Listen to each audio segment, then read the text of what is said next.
Good morning, everybody. It is Wednesday. It is May 6th, and this is our last class. Physical Geography, Spring 2020 is over. Great. All right, this was definitely not the semester we all had imagined. But hey, I think we did pretty well, and we'll wrap it up in style. So here's what I got for you today. Here's our course website, and again, this is a public website, right? So anything you ever want to know about this class is accessible to you. This is not a Play-Doh site, so this doesn't just disappear when you're no longer in the class, right? So everything you need is, of course, under these two tabs, Lectures, Labs, right? This has the slide decks from our first class, mapping the Earth, course overview, all of this stuff. And then, of course, our geomorphology section here, everything you have, everything we've covered, all the handouts, materials, are linked right here. Labs, of course, are here. The sort of slide decks, the lectures, if you will, that go with each lab, and then here the actual lab projects are here. So that is all available to you. And then here's the assessment tab. And this one lists all the worksheets we've done. We did 23 altogether. Pretty impressive number. And then again, here's some resources, right? These are online textbooks, websites, other fun stuff that you might find useful related to physical geography. All right. So let's go back to the lectures tab. And actually, before we do that, let's do our weather forecast. So let's look at the weather map here. Again, this is Weather Channel. This is the current weather map of this morning, looking at the US. So, what do we got? We got, first of all, what do we have? We have generally high pressure here over New England. So we can expect, generally sunny conditions. We have wide isobar spacing, so we can expect calm winds or low winds, certainly. It's a little bit cold, right, because we have that airflow coming in from Canada. So that's nice. The only thing we want to think about is these little storm systems here that are giving some precipitation, including some snow here in Pennsylvania. So that's supposed to track south of us.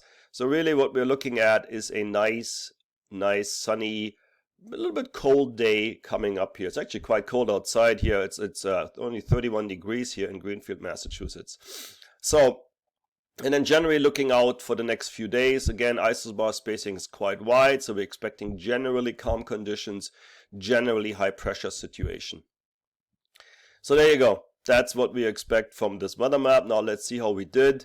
The actual forecast, I prefer NOAA.gov, right? You can go to NOAA.gov, here's the website, and just enter your zip code. So I'm going to just enter 01085. This happens to be Westfield. There you go. Let's see what's going on. 31 degrees in Westfield. Let's look at the full forecast. And here we go. We got today mostly sunny, slight chance of rain. Yep, that makes sense. Going into the high 50s. So pretty pleasant day. Maybe that system that we saw in Pennsylvania might give us a little bit of rain depending on how it tracks. Overnight, not a gorgeous day coming up for Thursday. Tiny bit warmer perhaps. Friday, very similar. Maybe a little colder. And then there's Saturday. Only in the mid 40s. There's actually, depending on where you are in Massachusetts, a slight chance of snowfall Friday night into Saturday. I don't think it's going to happen. Won't be much. And then more of the same coming up for Sunday. So, overall, nice weather in the sort of 50s, maybe a little bit cooler than we'd like it to be. But, hey, sunny, calm, not bad. And then if we scroll down, let's see what happens, sort of long way out. Yeah, kind of all stays the same. So there you go. That's the weather forecast. Now, let's take a look at today's class, which of course is test number 3. So let's click on that. And test number 3 is really almost the same as test number 2 in terms of the structure. We basically have until 1 p.m. on Friday, which is basically more than 48 hours to complete this. And send me the completed test as an email attachment. Preferably as a Microsoft Word document. That tends to work the best for me.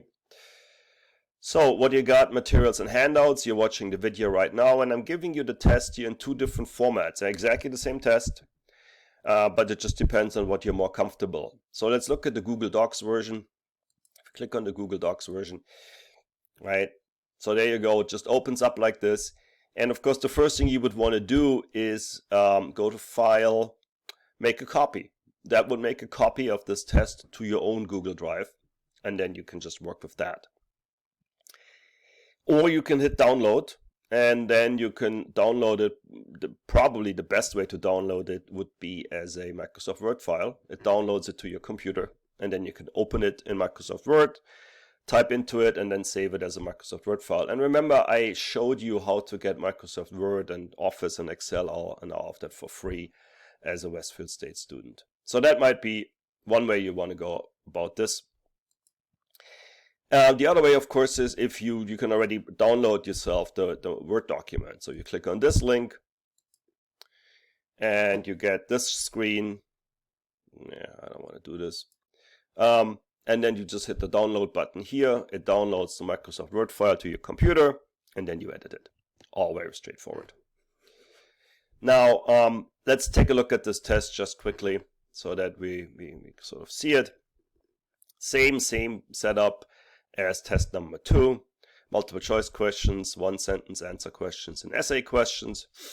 So let's scroll through. You got your grid here to fill out with your answers for the multiple choice questions. Here we have the multiple choice questions. There's 30 of them, right? So just the usual. Again, the answers are straightforward in all the materials of our class. So this is all answered in our slides in our classes.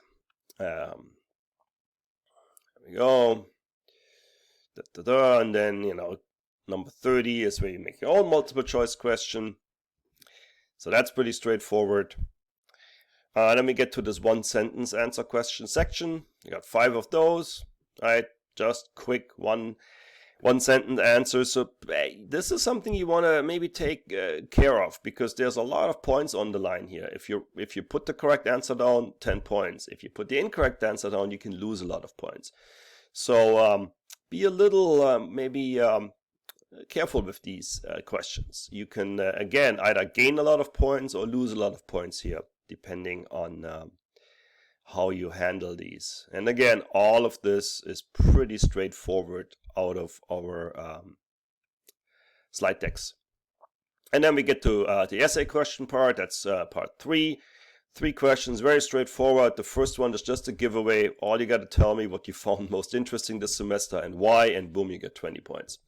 So that's pretty straightforward. Question number 2, classic scientific question that I want you to answer. How was Cape Cod created? That was definitely covered in the class, in the slide decks. And you want to supplement your written answer with a figure.